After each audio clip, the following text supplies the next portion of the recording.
So Ryan wanted me to answer some questions about being LGBT, so I'm going to answer those questions for you right now. So the first question is, how long did it take you to find out that you were LGBT, and did you immediately accept it? So I was like 12 when I first found out, I think, and I did not immediately accept it. It took some time for me to accept it, but I came around. When you came out, was there any hesitation, and why was there hesitation? So I was mostly hesitant because I was scared of what other people would think, but I got over that pretty quickly. Did you come out to your friends and family, and was it scary, and how did they react? I did come out to all of them. It was pretty terrifying for me at the time, but overall it went pretty well. There was a few family members that weren't such a fan, but like for the most part it was pretty good.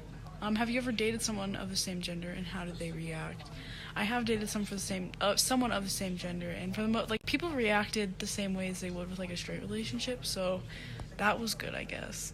So the next question is, do you ever try and avoid telling people that you're LGBT when you first meet them? And like, when I first meet someone, I don't really bring it up myself. If they bring it up, then I'll tell them, but for the most part, I try not to like bring it up. I just don't think it's that much of like an important detail in most situations.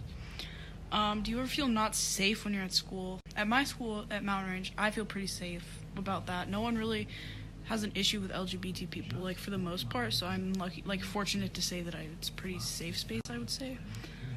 Do you worry the danger will follow you back home to the point where there is no safe? No, once again, I'm pretty fortunate to be in a pretty accepting environment, so I don't really have to worry about that.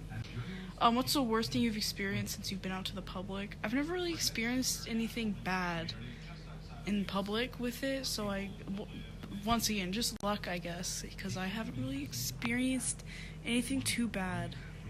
So next we have, do I have any regrets about coming out? And honestly, I don't really have any regrets. I think it was a pretty good decision for me, and I'm really happy that I did it, so no regrets. And then the last question is, do I have any advice to people who are closeted and don't want to come out? And honestly, I just, the biggest piece of advice I can give you is just, know your worth. There's gonna be people who tell you that you're not, that your worth is less, and there's just people who aren't going to accept you, and I think you need to just get past that and know that you are worth everything, you're valid, and I think that's the best word, just accept yourself. So yeah, that's all I have to say.